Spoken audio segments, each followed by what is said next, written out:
Los migrantes, más que números, somos personas. Somos nombres, somos rostros, somos historias. Bienvenidos a este su espacio, Crónicas de una Travesía. Comenzamos.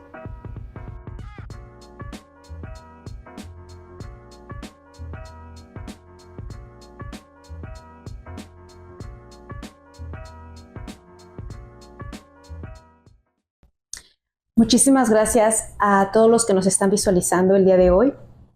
Gracias por ser parte de esta familia de Crónicas de una Travesía, y a los que es primera vez que están viendo estas historias, muchísimas gracias por estar en este espacio.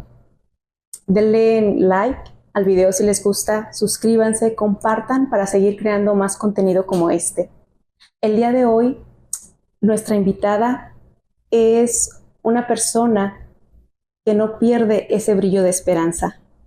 Con nosotros, Ana. Ana, hola.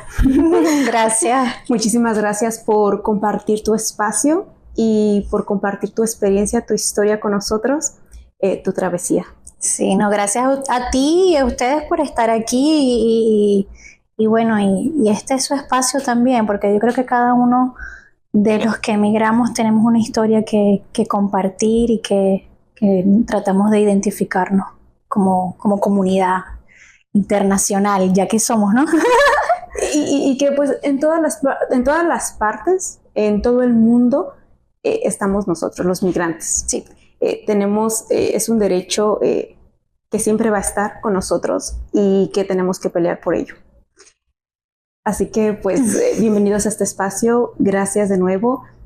Vamos a platicar un poquito de tu historia. ¿Qué parte de Venezuela eres?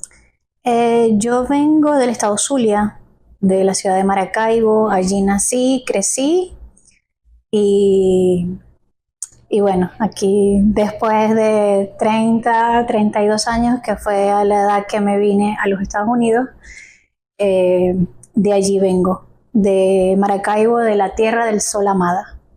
Hermoso lema. Ese es su lema. ¿Y qué hay algo específico de ahí que te guste más? ¿Dónde naciste?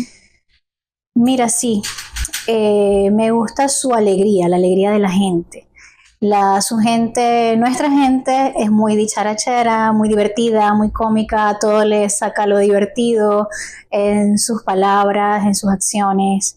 Entonces eso es lo que más me gusta de mi gente, su alegría que va donde quiera que llegan. Un chiste. ¿Y algún lugar específico que más te guste de ahí? La casa de mis abuelos. ¿Creciste ahí o estaba cerca de tu casa? Estaba cerca de mi casa, ya de mi adolescencia, en mi infancia sí quedaba un poco más lejos, pero siempre fue mi lugar favorito, la casa de mis abuelos. Era mi refugio, donde comía rico, donde jugaba con mis primas, donde sentí que pude ser yo sin peros, sin prohibiciones. Entonces sí, creo que fue y sigue siendo todavía mi lugar favorito en mi alma y en mi corazón. ¿Qué era ese lugar que especificara o el por qué era tu lugar preferido? ¿Qué había ahí en ese espacio, en esa casa? En la casa de mi abuela había un patio enorme, con muchos árboles grandes, con árboles limoneros, de mango, y había mucho terreno para jugar. Entonces yo era una niña que le gustaba mucho correr, llenarse de barro, como jugar, todos los niños. Sí, entonces ese era como que mi lugar favorito. ¿Y la casa de tus papás cómo era? La casa de mis papás era una casa grande, vivíamos en una urbanización, es como una villa cerrada. Era una casa de una sola planta y era bastante grande. Tenía también un patio grande, pero mi mamá lo había hecho como de jardín. Mi mamá le gustaba mucho plantar sus flores, sus plantas, y era más que todo dedicado a su jardín. Tenía una cascada. Y bueno, y allí en ese jardín que era un jardín casi que sagrado. Había una fuente y allí había como para colocar, para hacer barbacoa acá, allá en Maracaibo se dice parrilla. Y los fines de semana hacíamos parrilla, nos reuníamos con toda la familia, poníamos música. Entonces esa era como que también nuestra parte sagrada de la casa, el patio. En todas las casas de allá la parte sagrada era la cocina y el patio. Eso era lo que más me gustaba. ¿Tienes más hermanas, hermanos? Tengo un hermano mayor, él vive en España. ¿Y cómo es la relación con él cuando eran niños? Mira, es cómico. Sí, fue muy cómico porque él y yo somos muy diferentes. Fuimos muy diferentes de niños, en nuestra adolescencia. Él es muy creativo. Él es un artista en todo lo que da. Y hace música, sigue haciendo música. Y yo soy más metódica. Como te venía diciendo, yo soy más de planificar 1, 2, 3, qué vamos a hacer, y si no sirve el plan A, vamos a hacer un plan B. Entonces quizá por eso chocábamos, pero si ahora que lo pienso, ya después de vieja, es un dicho maracucho también. Si lo pienso, éramos muy semejantes a nivel de esencia, a nivel de alma. Hay muchas cosas que nos unían, por ejemplo, el arte, la música que la llevamos en la sangre, el sonido de una melodía. Entonces eso nos unía. Él se levantaba en la madrugada, se le prendía la musa, me tocaba la puerta de mi cuarto y me decía: Ana, escucha esta canción que acabo de escribir. Y yo, ay, Dios mío, ¿por qué? No, tengo sueño. Pero me quedaba con la duda de querer escuchar qué fue lo que escribió. Entonces dije, ok, cántamela. Y él pues se ponía con la guitarra y me cantaba la canción y decía, le falta esto, le falta esto. Y eso era lo que nos unía. Eran como el complemento. Éramos un complemento. Sí. Y eso es lo bonito de estar con la familia y esas personas que queremos a nuestro alrededor. ¿Y cómo era la relación con tus papás? Mira, muy buena, de verdad. Mi papá, yo fui la consentida, yo soy la menor y siempre fui la consentida de mi papá. Mi papá nunca me dijo que no a nada. ¿Y tu mamá? Mi mamá sí, mi mamá era un poquito más estricta, un poquito más exigente, quizá con los estudios, porque ella es profesora universitaria. Ella daba clases en la universidad, ya está jubilada, retirada. Pero mi mamá sí era más estricta con esas cosas. Pero siempre me la llevé bien con mi mamá porque ella es psicóloga, pero era psicólogo con sus pacientes, no con sus hijos. Entonces ahí entra el dicho que dice: en casa de herrero, cuchillo de palo. Entonces éramos sus hijos y no la veíamos a ella como profesional de la psicología, sino que la veíamos como mamá. Claro. Mami esto, lo otro. Pero sí te puedo asegurar que mi mamá, junto con mi papá, crearon un excelente equipo para criarnos a nosotros. Hicieron ese complemento. Mi papá era más callado, mi mamá era muy estricta, a mi papá le gustaba mucho la familia, las reuniones familiares. Mi mamá quizá no tanto, pero ella se adaptaba y hacía que nosotros quisiéramos también estar con la familia. Y creo que nosotros, mi hermano y yo, crecimos en esa onda de reuniones familiares que nos hace falta cuando no lo tenemos. Cuando nosotros llegamos aquí, yo llegué con mi esposo, eso me hacía falta. Tanto de estar con mi familia, con mis primas, con mi hermano, con mi mamá, con mi papá. Y eso es algo que surgió como un hueco, como una necesidad de estar con mi familia, es porque ya yo lo venía... ¿Desde siempre? Sí, lo venía acrecentando a medida de los años. Entonces ya cuando uno es adulto que forma su propia familia, ya uno quiere hacer lo mismo. Sí, y quieres que tus hijos crezcan igual que tú, en parte de la misma cultura, pero totalmente. Cada país tiene diferente manera de sobrellevar, diferente manera de cultura, de visión sobre la vida. Sí. Y es lo que uno tiene que aprender en las adaptaciones. ¿A qué se dedicaba tu papá? Mi papá era agente aduanal. él se encargaba de recibir la mercancía que llegaba del extranjero y se encargaba de enviarla a las diferentes empresas que la enviaban a los supermercados, tiendas. Él era, sí, agente aduanal y era el agente que se encargaba de esos procesos. Y ahorita tu papá, me imagino que se jubiló allá, o Mi papá no pudo jubilarse porque hace poco más de 20 años a él le dio un derrame cerebral y lo inhabilitó para seguir trabajando. Entonces, no, él al principio, en los primeros años, no podía hablar bien, no podía manejar. Entonces, eso le impidió continuar con su trabajo. Pero él quizá puede entablar una conversación ahora, actualmente, después de tantos años. Pero sí, en eso él hace eso. ¿Pero cuánto tiempo trabajó, ejerció en ese? Él empezó a trabajar desde los 17 años. Toda su vida. Toda su vida. Y a él le dio el ACV cuando yo tenía justo como unos 19, 20 años. Jovencita. Sí. Sí, hace como unos 24 años más o menos. Hace mucho tiempo. Lo bueno es que se pudo recuperar y está Sí. dentro de lo que cabe, se puede comunicar, tiene la movilidad, que eso no todas las personas tienen la fortuna de llegar a esa recuperación. Sí, sí. Entonces es algo que fue bueno. Un caso magnífico, el de él, un caso milagroso. Cuando él tiene este incidente y llega hospitalizado, ¿cuál fue tu reacción? De miedo, de pánico. Porque estabas jovencita. De miedo por perderlo. Porque los doctores nos decían que él no iba a sobrevivir. Y eso fue para mí un shock, que dije, se va mi papá y no me va a ver mis hijos. Claro. No me va a ver casarme, no me va a ver quizá graduarme. Y eso fue, creo que nunca en mi vida había sentido tanto miedo como en esa oportunidad. Tu mamá fue psicóloga, bueno, estudió y ejerció la psicología. Tu papá estuvo trabajando para la aduana. ¿Tú en qué estudiaste? ¿Qué grado te graduaste?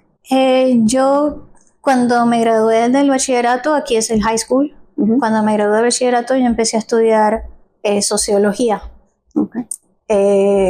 Y luego dije, esto no es lo mío, yo necesito estudiar lo que necesito, porque en mi adolescencia me gustaba mucho escribir.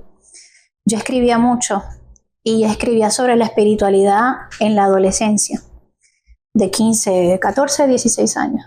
Y tenía un cuaderno en donde yo tenía todos mis escritos. También escribía artículos de opinión para los periódicos locales. Y yo empecé a estudiar luego de la sociología, comunicación social en la Universidad Rafael Belloso Chacín en Maracaibo, pero a la par estudiaba contaduría pública en la Universidad del Zulia, que es la universidad del Estado como tal, que es una universidad pública. A medida que iba pasando el tiempo, yo estudiaba esas dos carreras a la par, paralelamente, una en la mañana, una en la tarde y otra en la noche. ¿Todo el día? Sí, todo el día en la universidad. Me pasaba en buses con el morral.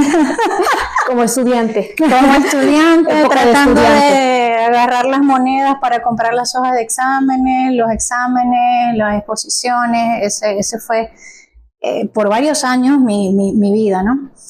Pero llegó un momento crucial que en la Universidad del Zulia, que es una universidad pública, había muchos paros educativos. O sea, los profesores paraban sus clases porque no le pagaban bien, a veces los estudiantes se reunían y decían vamos a hacer paro.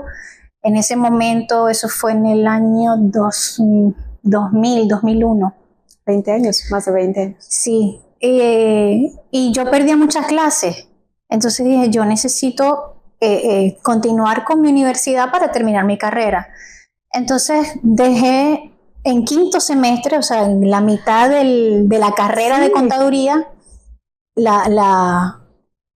suena feo, pero la abandoné. Pero es porque no perdía mucha clase y yo necesitaba también trabajar para poder mantenerme y poder pagar mis estudios, que mi mamá y mi papá me ayudaban, pero no completamente. Era como Pero que no la es parte de suficiente. responsabilidad. Bueno, tú quieres estudiar, tú también te tienes que pagar tus estudios, tienes que pagar, te vamos a poder dar un carrito y tú vas a tener que mantener tu carro. Si el carro se te echa a perder, tienes que arreglarlo tú, con tu propio dinero, gasolina, tu cambio de aceite, tú. Entonces yo dije que estudio en la mañana y trabajo en la noche, o trabajo en la mañana. Entonces eso era como que parte de administrar el tiempo para poder arrancar. Y por eso fue que empecé a estudiar también comunicación social. Trabajaba en la noche y en la mañana estudiaba comunicación social. ¿Y en qué trabajabas? Yo trabajaba en una librería. Excelente. En la librería Aeropuerto en el Centro Comercial Costa Verde. Lo que pasa es que yo soy de la old school. Quizá no vayan a saber. Nos están escuchando, somos de la old school, así ¿sí? Que se van a identificar. Sí, sí. Y bueno, ahí estaba. Entonces, en la librería cuando tenía clases en la noche, yo trabajaba en la mañana. Ya cuando a medida que iba avanzando en los semestres, las materias que yo veía las podía meter en la noche para yo poder trabajar en la mañana. Y así fue como me gradué. Me gradué, gracias a Dios, de comunicadora social. Pero eso era algo que sí te gustaba a ti, sí, la comunicación. Sí, totalmente. Eso fue lo mío. Y sigue siendo lo mío, ¿no? Creo que cuando uno estudia lo que le gusta, lo que le apasiona, esos sacrificios que se hacen no se notan, ¿verdad? O sea, el tal vez no dormir lo suficiente, el andar en el autobús con el dinero apenas ajustado, desvelarse, todo eso no se siente porque es lo que te apasiona, es lo que te gusta. Y es también parte importante de la espiritualidad del ser humano, hacer lo que nos gusta, lo que nos apasiona. Sí, sí, totalmente. Cuando me gradué yo dije, wow, llegamos aquí. Estás en el lugar correcto donde estás. Sí. ¿Ejerciste tu carrera? Sí, gracias a Dios tuve la oportunidad de ejercerla en una agencia de publicidad y en una empresa del gobierno que se llamaba Carbones del Zulia. Lamentablemente no pude estar allí por motivos políticos, porque como era del gobierno, todavía estaba Hugo Chávez vivo, que era el presidente de Venezuela en ese momento. Y no pude continuar con mi trabajo por motivos políticos. No me lo permitieron. ¿Cuánto tiempo estuviste? 2 años.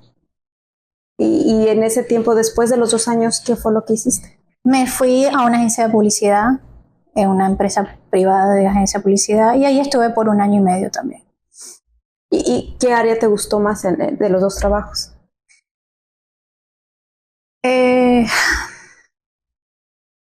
Una pregunta difícil, pero sí tiene una respuesta. Mira, en la empresa donde trabajaba en Carbones había mucho también altruismo, se ayudaba mucho a la gente. En la parte norte del estado Zulia hay una región que se llama región Subguajira. Es donde vive la etnia Wayuu, la etnia Añú, que son indígenas nativos de esa zona. Y es una comunidad que cuenta con muy pocos recursos. Hay zonas que no tienen agua potable, que no tienen electricidad, no tienen escuelas. Entonces nosotros en ese sentido los ayudábamos con aportes económicos para que pudieran tener un tanque de agua potable, para que pudieran tener comida, vacunas. Los recursos básicos. Sí, vacunas, medicinas para niños. Íbamos a jornadas de vacunación para niños porque son niños que nacen y se crían en zonas rurales, netamente rurales. Y no conocen nada de la ciudad, nada de internet, no tienen televisor. Entonces nosotros hacíamos ese trabajo para apoyar esas comunidades y mejorar su calidad de vida. Claro. En ese sentido me encantaba ese trabajo. En la agencia de publicidad me gustaba porque nos relacionábamos con muchas empresas, cuentas que eran clientes para hacerle la publicidad a supermercados, a farmacias, a clínicas. Entonces era como que lo mejor de cada uno. Pero si te puedo decir, lo que más me gustaba era irme de viaje 2 horas a esa etnia Wayuu y poder estar con los niños y esas personas. Creo que era una de las cosas que más me llamaba el alma para hacer. te llenaba como ser humano, poder ayudar también a otras personas y es poder dar también parte de nosotros, poder servir, dar un servicio. Sí. Se me hace maravilloso lo que hacías. Lamentablemente, pues me imagino que después tuviste que emigrar y vamos a entrar en ese detalle. Pero, ¿en qué momento conoces a tu esposo? Mi esposo y yo nos conocemos desde que yo tenía 10 años. Pues 10 añitos. 10 añitos y él tenía 8. Yo soy mayor que él. Por 2 años, pero no mucho. Y yo vivía en una casa en el fondo de la calle y él vivía en esa misma calle. ¿Vecinos? Siempre, sí, vecinos de toda la vida, amiguitos que jugaban. Cuando nos hicimos grandes, de 18 o 20 años, empezamos como que a hacer un grupo de amigos en la calle que se reunían, que sí, a hablar, a escuchar música, y allí fue cuando empecé yo a verlo con otros ojos. Y él a mí, pero él, si le haces esa pregunta a él dice que toda la vida estaba enamorado de mí, pero claro, yo no lo veía porque quizá en ese momento la diferencia de edades era más grande que ahora, porque éramos niños. Pero sí, así fue que lo conocí, así fue que nos enamoramos. ¿Y a qué edad se casan? Yo me caso cuando yo tenía, 25, 26 años aproximadamente, y él como unos 23. ¿Se casan en Venezuela? Nos casamos en Venezuela. ¿Tienen a su primera hija? Tenemos a nuestra primera niña, Paula, que nació allá. Y después de que nace tu hija, ¿cuánto tiempo estuvieron viviendo en Venezuela todavía? 5 años. 5 años. Entonces, tu niña pequeña tenía 5 años cuando deciden migrar. ¿Por qué deciden migrar? Hubo una razón de peso. Fue una persecución política muy fuerte. Nosotros tuvimos una pérdida familiar muy cercana y fue netamente política la razón de su muerte. Eso hizo que el miedo se esparciera en la familia, se apoderara de nuestra familia. Justamente unido a eso, mi hija le diagnostican un tumor en el tórax. La operan, gracias a Dios todo salió muy bien, pero los medicamentos que teníamos que darle no lo encontrábamos. Entonces, ¿en qué año estamos hablando?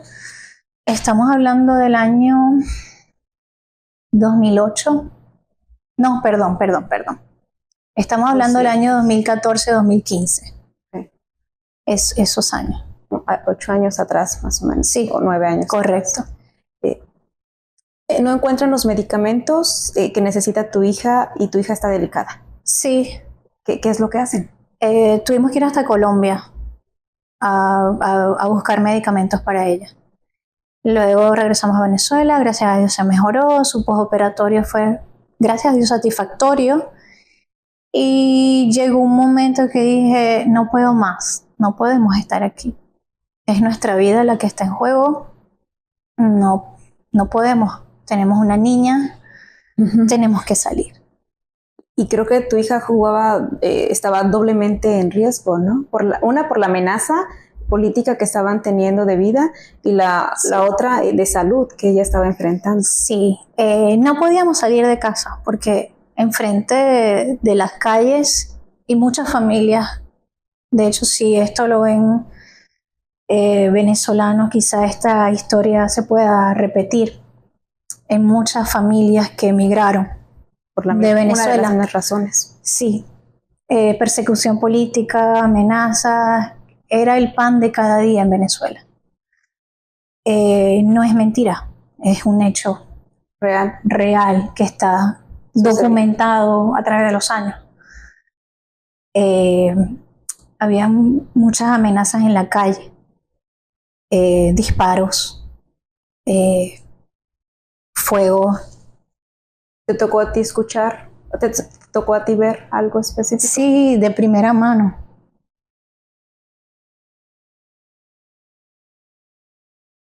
Fueron situaciones muy fuertes, muy delicadas. Tratar de proteger a tus niños, claro, a tu hija y a los niños de todas las calles, porque cuando tú eres madre de todos los niños del mundo. Exacto. Y ver eso, que tu hija o tu niño y los niños de tu comunidad vean esas cosas que no deberían ver a su edad. Es tratar de protegerlos de eso. Y cómo hacerlo, ¿no? La impotencia que uno siente cuando no puedes hacerlo. No puedes hacerlo. Entonces tienes que tomar una decisión. Por más que te rompa el corazón, tienes que hacer lo correcto para proteger a tu familia, a tus hijos, que son los que vienen, que son la generación que viene. Vamos, ¿qué es lo que quiere una mamá o un papá? Darle lo mejor y que vivan lo mejor. Y yo creo que es esta historia, esta experiencia que tú nos estás contando, muchísima gente, como tú dices, que nos está viendo y que se van a sentir identificados. Esto es desplazamiento, que está tu vida en riesgo. Tienes que irte de ahí por sobrevivir, porque no hay opción. Y para proteger a tu familia, a las personas que quieres, a las personas que amas y que están más vulnerables. Sí. ¿No? Entonces es una decisión que a veces muchas personas estando del otro lado no vamos a entender porque no estamos, no vivimos esa experiencia. Pero cuando tú la compartes, cuando muchísima gente se identifica, estamos dando esa razón de que tienes que ir porque tienes que sobrevivir. Sí, era eso. Y más por tu hija también. Sí, era eso, sobrevivir, porque no era vida. Eso no era vida, era sobrevivir día a día. Y día a día era como que una raya más para el tigre. Cuando deciden venirse, ¿qué es lo que traes contigo de Venezuela? ¿Hiciste una maleta? ¿Empacaste cosas? Sí, hice 2 maletas, ropa, par de fotos, un peluche que tenía mi hija. No nos trajimos mucho, si supieras. Llegaron con 2 maletas. 2 maletas y un morral. Y fue todo lo que trajeron de su país, de sus pertenencias. Sí. Si tuvieras la oportunidad de regresar o de haberte traído algo, ¿qué te hubiera gustado traerte? ¿Material o espiritual? O cualquiera de las 2 cosas, 3 cosas. Pero algo que te hubiera gustado traerte en ese momento.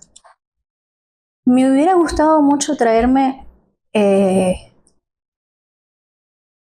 emocionalmente me hubiese gustado traerme la fe de mi gente, que todavía la tengo.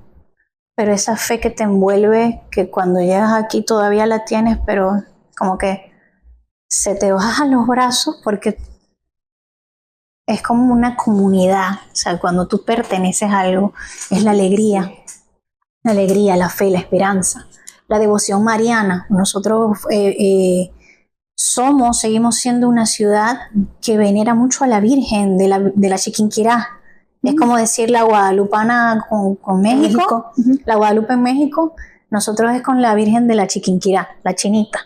Entonces, y ahí hacen una celebración. Sí, todos los 18 de noviembre, justamente en mi ciudad natal, en Maracaibo. ¿Y cómo es la celebración? Bueno, hacen misas en la basílica, que es su iglesia. Hacen amaneceres gaiteros. ¿Qué es eso? Para explicar un poquito más.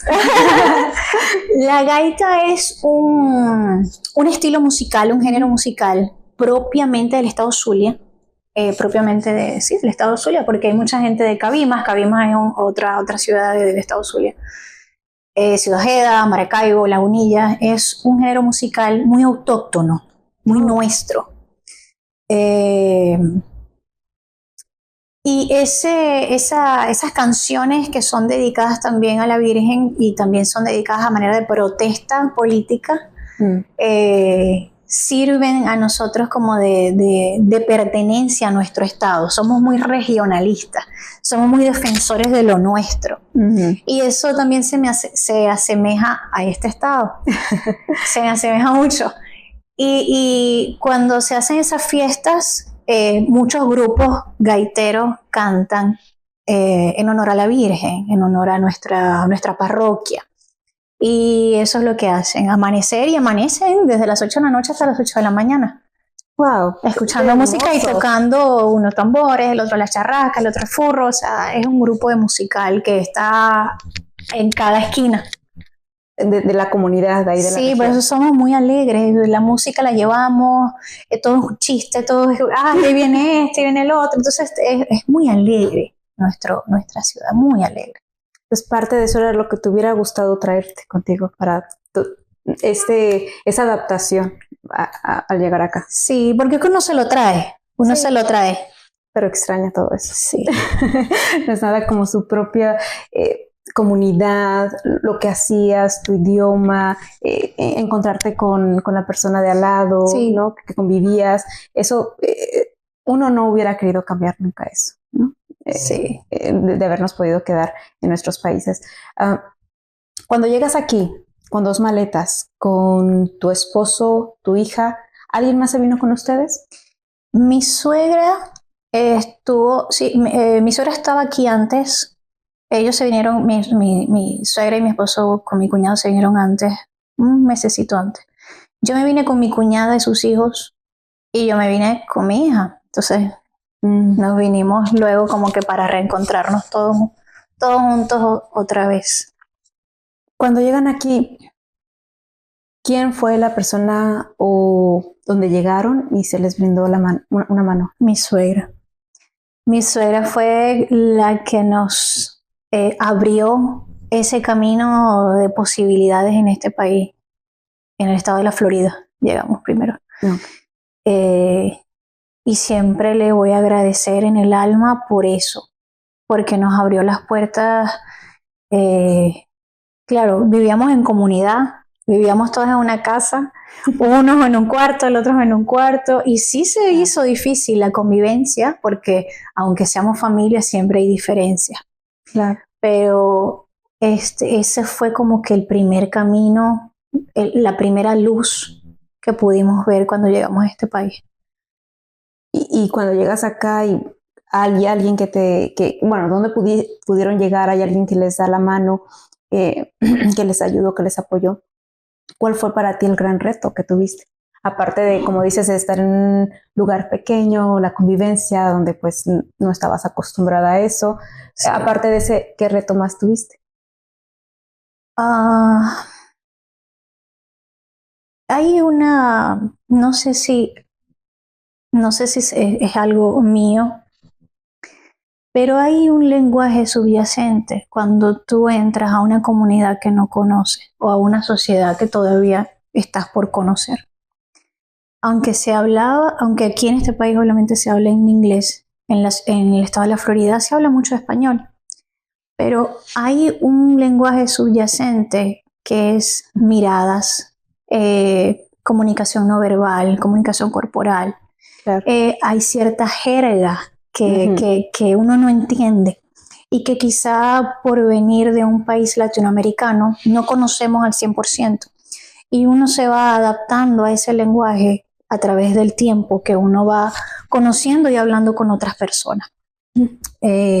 Había palabras u oraciones que yo decía y para ellos era grosero, para mí no. Para ellos era rude, o sea, era rudo decirlo, porque eran palabras como, por ejemplo... O significan otras cosas para las personas. Entonces, esa manera de comunicarse con la gente, no el inglés básico, sino pues, otro tipo de comunicación. Es como algo que vas debajo de la mesa, que entre ellos saben, pero uno como va llegando no lo conoce todavía. Lo ignora. Exacto. Eso creo que fue uno de los retos todavía es un reto para mí entender. Sí, simplemente, por ejemplo, yo que soy de México, dependiendo de la región, se habla de diferente manera. Y lo que significa una palabra para una comunidad, para una región, para otra región es completamente diferente. O no existe esa palabra. Entonces también, aunque sea parte del mismo país, hay una diferencia de palabras. Ahora, cuando emigras a otro país donde hay muchísimas culturas, Sí. hay muchísimos lenguajes, Exacto. muchísimo más cuidado en la forma que nos comunicamos para poder tener una convivencia, pero Sí. que al inicio uno ignora, uno no Exacto. sabe, no conoce, entonces llegamos con nuestro mismo vocabulario, llegamos con nuestra misma forma de hablar, de expresarnos, y que podemos tener algún problema sin saberlos, sin la intención. Correcto. Entonces para ti fue la parte más complicada. Más retadora, sí, esa. Y después de Florida, ¿cuánto tiempo duran allá? Y luego viviendo allá, luego se mueven aquí al lugar donde estamos. Un año. ¿Un año? ¿Poquito tiempo? Año, sí, poquito tiempo. Veíamos que todo se nos hacía muy difícil, cuesta arriba, apenas alcanzábamos para pagar la renta. Siempre estábamos, ¿cuánto queda aquí? Sí, era muy costoso y sentíamos que trabajamos y no nos daba. Mi cuñado se viene para acá y le ofrece una propuesta de trabajo a mi esposo, y eso fue lo que hizo que nos viniéramos, y no puedo estar más enamorada de donde estamos. ¿Y ahorita a qué te dedicas? ¿Qué es lo que haces? Yo trabajo en la cafetería de un colegio, aquí en el distrito escolar, y estoy súper contenta allí, porque trabajo con niños, hago lo que me gusta, que también es cocinar, y bueno, estamos en esa parte de contar cuántos platos de comida se van al día, cuáles son los ingredientes, qué pudiéramos hacer para que a los niños les gustara más, o qué pudiéramos hacer para que a ellos se les sea más atractivo comer cosas saludables y nutritivas. Entonces es un trabajo muy, muy bonito, y en eso estoy hoy en día.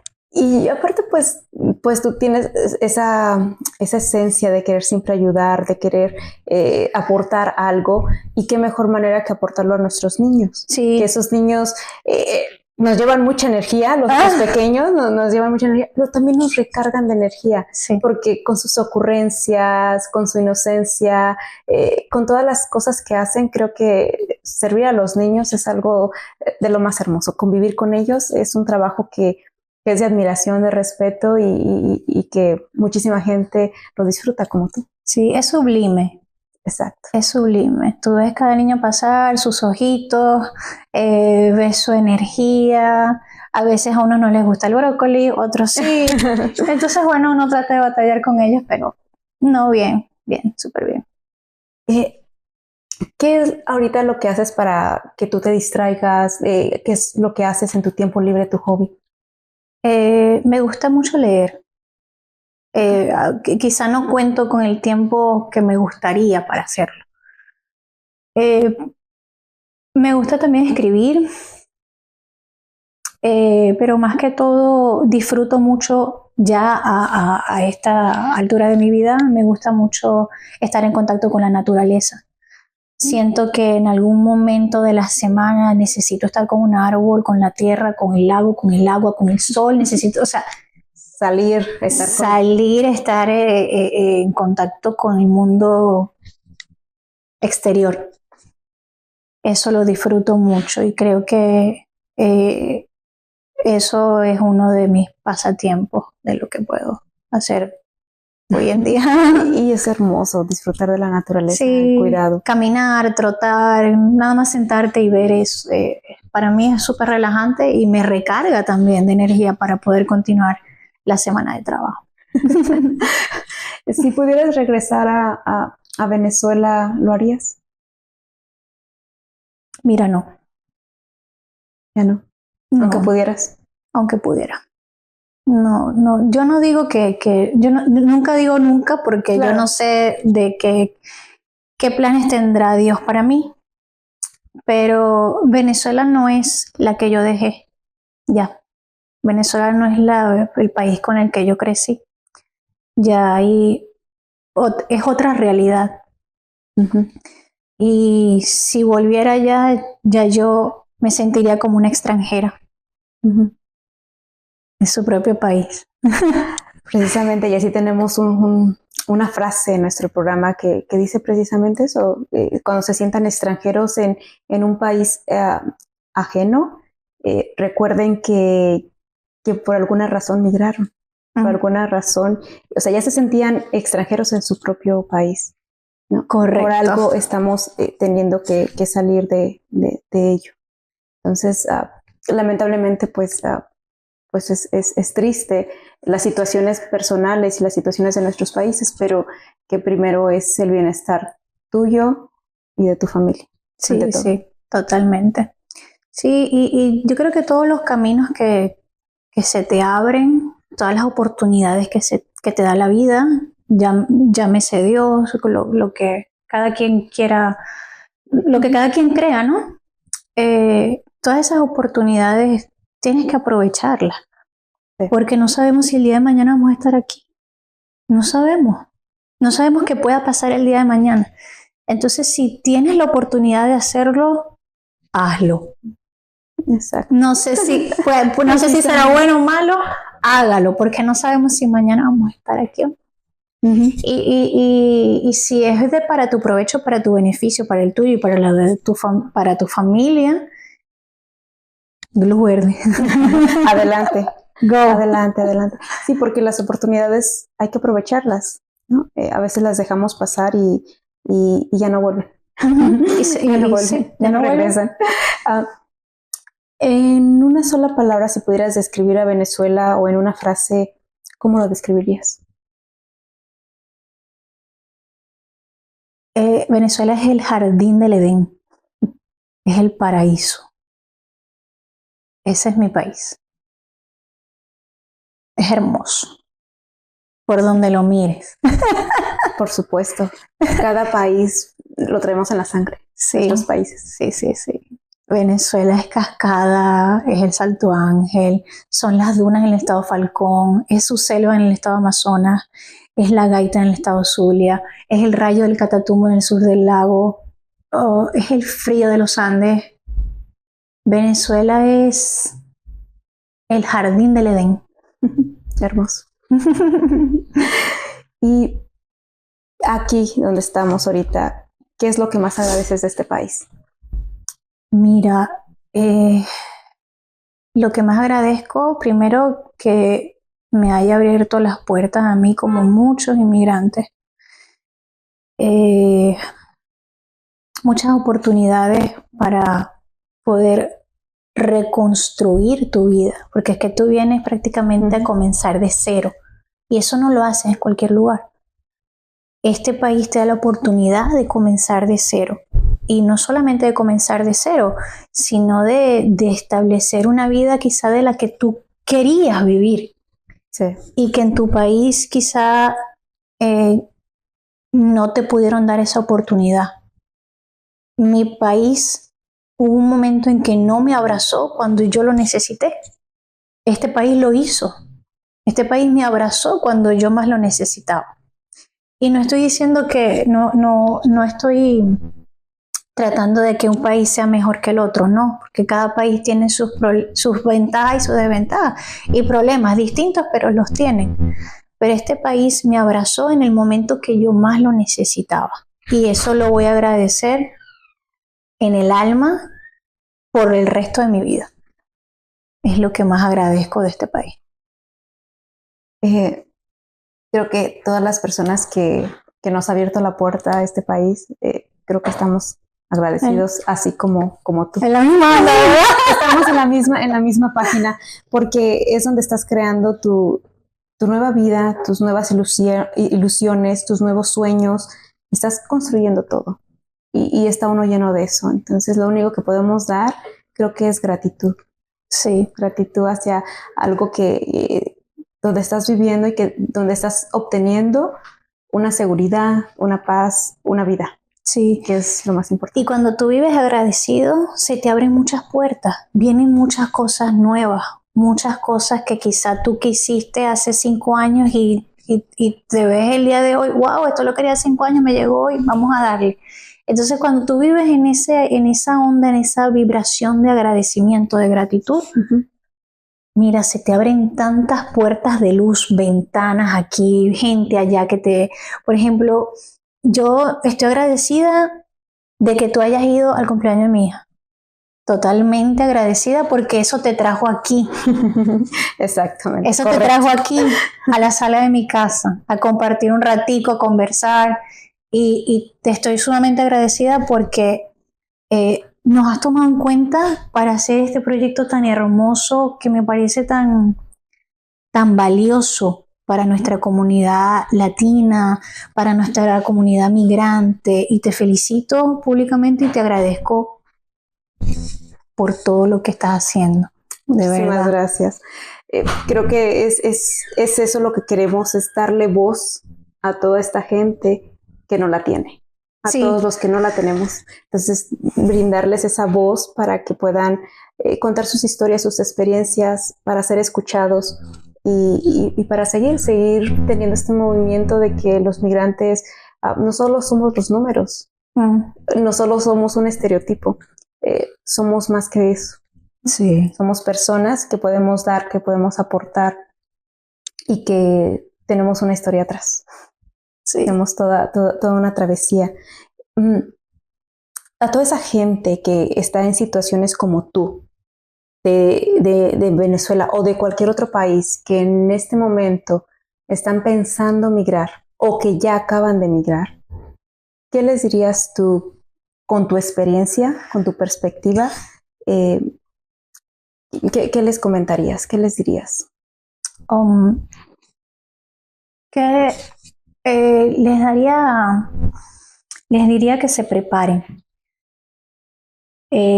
Si estás decidido o decidida a migrar a otro país, que se preparen en cuanto al idioma, en cuanto a leyes. Vas a ir a otro país que no es el tuyo. Vas a ir a otro país que tiene sus costumbres. Vas a ir a otro país que hablan otra lengua, otro idioma que no es el tuyo. Y necesitas prepararte para poder estar en esa comunidad. Si no sabes el inglés, si vas a Alemania, si vas a Francia, tienes que tener preparación, por lo menos un francés básico. Si vas a Alemania, tienes que tener una preparación de un alemán básico. Aquí, porque es el inglés, tienes que tener o sea, en eso les doy un consejo para que puedan mejorar sus posibilidades, mejorar sus oportunidades de trabajo, de social. O sea, eso le va a abrir muchas puertas. Segundo, prepararse también a nivel legal. Es decir, si vas a otro país, prepárate en cuanto a las leyes que hay aquí, porque las leyes varían de estado a estado. De estado en estado. Y es muy bueno que se preparen en cuanto a eso, porque hay estados y países en donde la ley no se cumple por ignorancia, y eso no es razón. No se justifica. No se justifica. Entonces eso es un consejo que les doy. Prepárense en cuanto a idioma, en cuanto a leyes, y conozcan. El conocimiento es poder. Conozcan todo lo que hay en su alrededor, noticias locales, si tienen hijos, las escuelas, si quieren emprender, busquen información de ese tipo de emprendimiento en esa localidad donde van a emigrar. Y a partir de allí ya empezar de nuevo un proyecto de vida. Para la adaptación, para mejor que se lleve esa adaptación. Muchísimas gracias por compartir pues tu experiencia, tu perspectiva para los migrantes que están acabando de llegar o que piensan migrar por cualquier razón. Algunos porque no tienen opción, otros porque tal vez es la mejor opción. Entonces, para cualquier razón que sea, pues tienen estos tips, esta pequeña información para cuando sepan que tienen que llegar a este país o a cualquier otro, tener una base, tener una idea de lo que se pueden presentar al llegar. Ana, muchísimas gracias por tu tiempo, por tu experiencia. Gracias a ti por venir. Me encanta tu historia. Yo creo que muchísima gente se va a identificar contigo de cualquier país, porque en cualquier país suceden este tipo de situaciones que no deberían de suceder, pero suceden. Sí, suceden, es la vida. Entonces, Te agradezco por abrir tu espacio, tu corazón, tu experiencia y pues gracias. Gracias a todos los que nos están escuchando, todos los que nos están viendo. Esta es una historia de tantas más. Así que muchísimas gracias por mantenerse con nosotros, por seguir este espacio y nos vemos hasta la próxima. Hasta luego. Gracias y nos vemos en el próximo video que se compartirán todos los miércoles. Comparte tus comentarios y tus historias con nosotros y recuerda que la esperanza solo la encontrarás en el alma y el corazón del migrante. Hasta la próxima.